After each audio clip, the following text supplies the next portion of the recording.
Hello everyone, my name is Sb4-P091 and I'm going to present the poster titled Optical Absorption Analytical Function for the Simulation of Antimony Sulfide Selenide Thin Film Solar Cells. First, the introduction. Antimony selenide and antimony sulfide have a high optical absorption coefficient of 10 to the power 5 in the visible region and optical bandgap of 1.1 and 1.88. The major advantage of these materials is that antimony sulfide selenide of bandgap in the interval 1.1 to 1.88 electron volts can be prepared with equal ease by all such techniques. They are generally represented as antimony sulfide selenide with a variation in X. We present in perspective the basic questions for solar cell operation and highlight the need for correct knowledge of wavelength-dependent optical absorption coefficient of the absorber material to use in the continuity equation, which governs the photogenerated current density from the device. We illustrate the specific features of optical absorption coefficient of various antimony sulfide selenide thin films of thickness 90 to 400 nanometers prepared by thermal evaporation of antimony sulfide and antimony selenide powders and propose analytical functions for it. For this, we establish that the direct bandgap with electronic transitions taking place vertically across the bandgap upon optical absorption represents these materials. The objective is to study the obtention of the absorption coefficient from experimental antimony sulfide selenide thin films and applied on solar cell simulation via SxSe1-x. Then, in experimental procedure, the basic processes in the operation of a solar cell are 1. Photocarrier generation inside the device through the optical absorption of photons from the solar radiation. 2. Special separation of these charge carriers across the device. And 3. Their accumulation at electrodes to supply electric power to an external circuit to do a useful work. The process 1 involves partial absorption of the flux density of photons with energy HNU bigger than the bandgap each in the wavelength interval delta lambda centered at lambda in the air mass 1.5 G solar radiation reaching the depth x into the absorber as we present in the equation 1. And the optical absorption coefficient of the material is an important parameter in the process 1. Under the assumption that each photon absorbed at X creates an electron-hole pair, that means quantum efficiency equal to 1, the volumetric generation rate of the electron-hole pair at X due to this radiation is the differential of equation 2. Here in the equation 2 we represent the volumetric generation rate and how depends of the indirectly of the optical absorption coefficient. However, the analytic expression for optical absorption coefficient lambda for semiconductors with electronic transitions occurring vertically in the energy versus electron wave vector space away from the top of the valence band, direct gap forbidden transitions shows a continuous increase of optical absorption coefficient with increase in photon energy. In the equation 3, as we can see, we have the parameter A.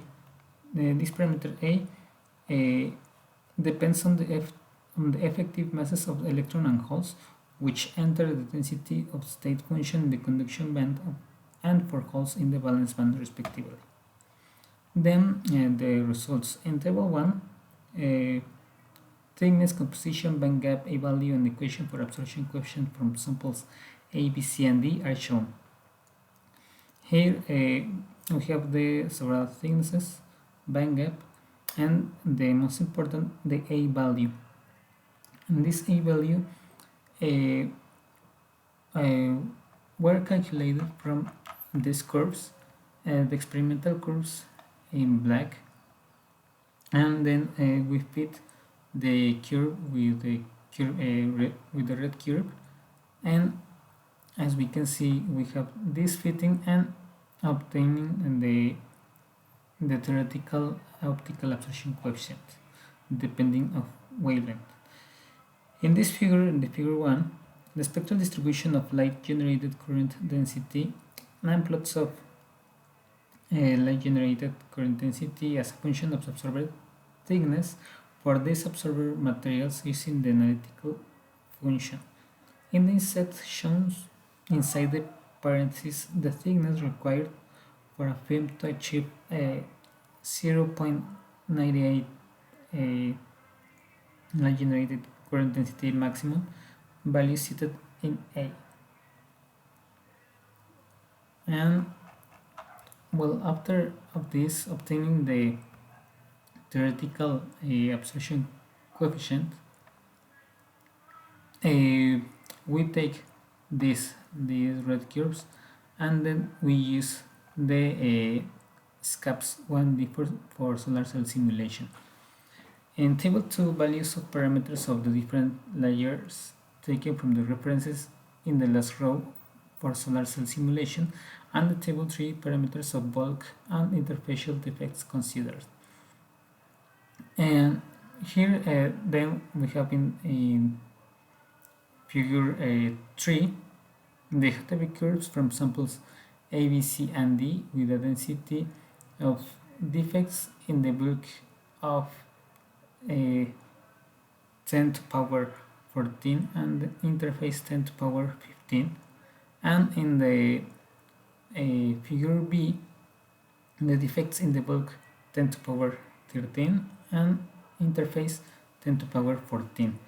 As we can see, with less defects we obtain better efficiencies than the first one. And for example, the sample B show the best efficiency, that is 15.74% of efficiency. Conclusions. In this work we arrived at the conclusion that analytical functions corresponding to semiconductors with a direct bandgap and vertical electronic transitions, generally classified as materials with direct gap forbidden transitions, can reliably represent the optical absorption in antimony sulfide selenide thin films used in solar cells.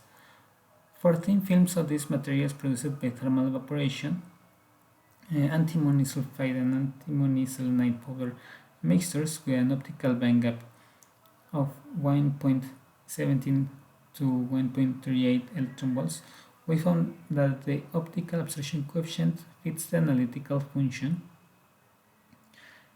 as we show in the table 1.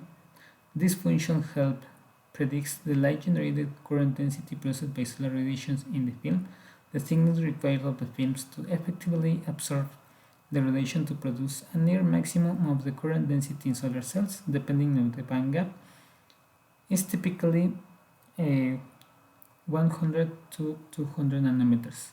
Such maximum current density reached in the solar cell is in the interval of 33.7 to 41 milliamperes in current density, and in solar cell simulated the best open circuit voltages were 0.624 and 633 with defects reduction.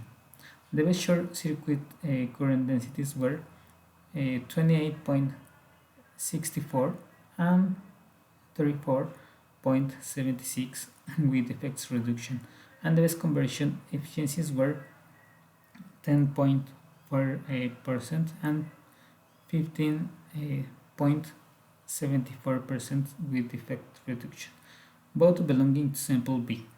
The analytical functions for the optical absorption coefficient were used for the simulations and showed that a reduction of the losses can help take the efficiency of 15.74. Thank you very much for your attention.